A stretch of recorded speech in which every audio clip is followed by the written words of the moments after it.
for our last lesson of the year, we are going to be going over graphing linear relations. This is going to be dealing with graphing functions. I would recommend watching my grade 7 function video if this is something that you don't really remember from grade 7, as I will be building from that. So what we're going to be doing here is we're going to be looking at functions, graphing, and then coming up with the function expression. In grade 7, we start with the function expression and then go to graphing. So we're just going to be doing this a little bit backwards. So as I go through this, I'll try and help you remember some of the vocabulary that you would have learned. Okay, so let's start here. So this is a table of values, as we already know. We have x values and y values. The key part in functions is that for any value of x, there's one very specific value of y.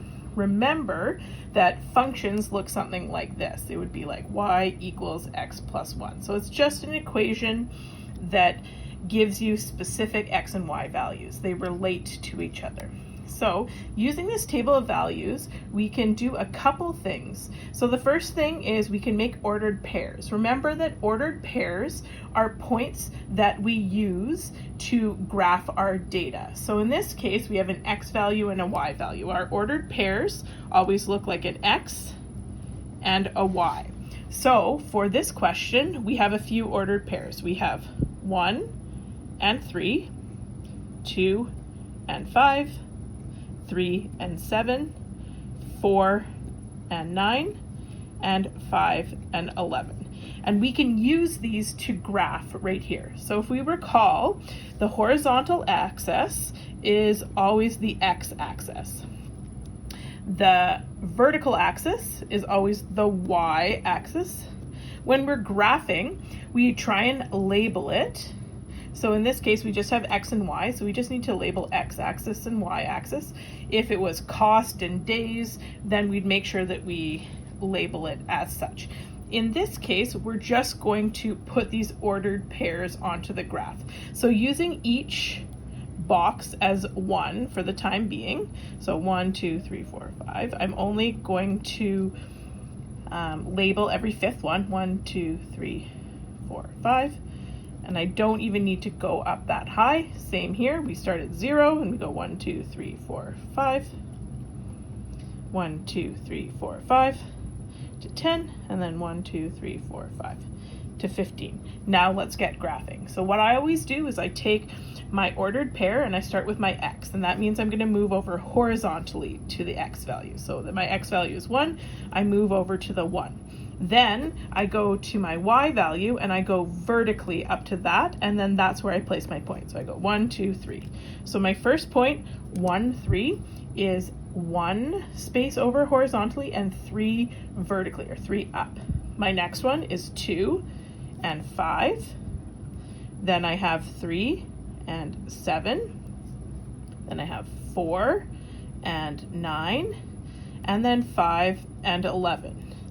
So one thing that you'll notice, and the functions that we use in grades 7, 8, 9 are linear functions. So that means that the x and y values form a line. So that's one thing that we're always going to be seeing. So I'll ask questions like, is this relationship linear? That just means, does it form a line? And all of them should form a line if you have done the ordered pairs properly. The next part is just identifying the pattern. So this is something, again, that we've done in grade 6 and 7, and it's just a good reminder as we continue to build on that as we go throughout our math. So what is the difference in value for consecutive x values? So you can see that they're going 1, 2, 3. So basically, what's the pattern? So we can see that they're going up by 1. So they're increasing, positive, by 1. What is the difference in consecutive y values? So let's see. We see that it's going up by 2. So I'd say up, positive, by 2. Now what we have to do is we have to describe the relationship between x and y. So that means find an expression. So that's where we go back to this. So now we have to figure out how to do this. So what I'm always going to do when I'm doing this part is as follows. So I'm always going to have y equals something. And how I fill it in is I do this. So y equals something, we have to have an x on this side. That's the only way we can relate these two. But y isn't equal to just x, right? Otherwise, these numbers would be exactly the same. So what we have to do is we have to figure out how to relate them. The first thing that I'm always going to do is I'm always going to look at the pattern.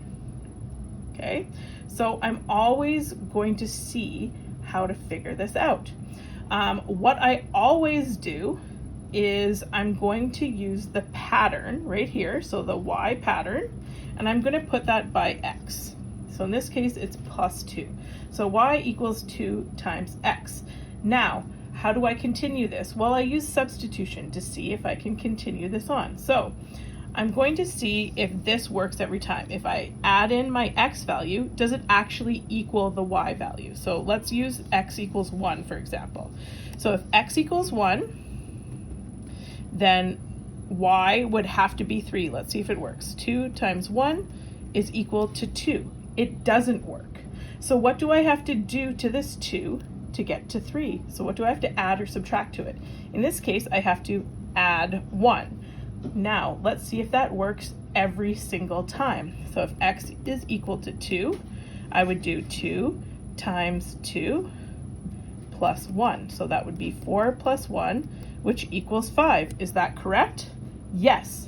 Let's try one more just to make sure that we're totally certain. So we have x equals 3. So I do my substitution, 2 times 3 plus 1. So I have 6 plus 1. Plus 1 equals 7, and that's correct. So I know that this is my expression. And then what I can do with that expression, that function, is I can predict now different x values. So if I were to ask you something like, what is the y value when x is 20, you would be able to use this expression, use substitution, to find the specific y value. Okay, so let's try another example just to make sure that we really understand. So we have another one right here. So let's look at it. Some of it is missing, so this will help us do a little bit more work with it. So we have x and y. We see that the x's are going up by 1. That's my difference in value for x's, up 1. And my difference in y values, I'll notice that I'm going up by 2. So a similar thing. So let's fill in the blanks. So that means that this should be 6 and this should be 8. That makes sense. Now that I've filled that in, I can write my ordered pairs. So my x value and then my y value. My 1, 2, 2, 4, 3, 6, and my 4, 8. Okay, now that I've done my ordered pairs, that means that I can graph it. Now, before I graph it, I just want to talk about this specific one, 0, 0. The ordered pair of 0, 0 has a special name, and that name is the origin. And the reason why it's the origin, because that's where we do all of our counting from on our graph. So that's where we know to always move from. So I'm going to, again, each one of these spaces is going to be 1. So 1, 2, 3, 4, 5. I'll label that as 5. 1, 2, 3, 4, 5.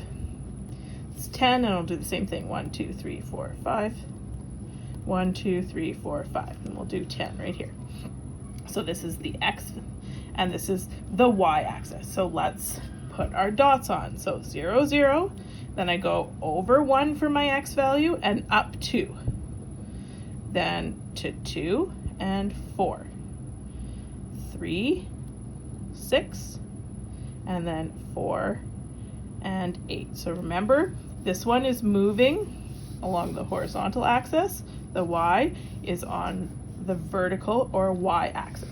You can see again that this is a linear pattern because it's going up by the same number every time. Okay, so now the last part again is what is the relationship between x and y? So what is the expression for the function? So again, we start always by doing y is equal to x somewhere over here. Now, if you recall, to find what number goes near x, we always take the patterns. The pattern in this case is 2. So we always start there, and then I go to substitution to see if I need to add or subtract anything onto this 2x. So let's try that. I'm not going to do 0 just yet. I'm going to use one of the other numbers. So let's look at my substitution. So y, if x is equal to 1, would be 2 times 1, which equals 2. Oh, so that's already correct. Let's try again with the next one to make sure it works. So x is equal to 2, so 2 times 2 is equal to 4. That one works. I'm going to do 3 just to be very sure. X is equal to 2 times 3, right? We're substituting the number into that x is equal to 6. So awesome. So that means that it's just y is equal to 2x. So that's the only thing that we do for the expression. So that's all we have to do for graphing. In some cases on your assignment, it might give you a scenario in words, but we're still doing all of these steps. So once you're done this, congratulations, you are done grade 8 math. Good job.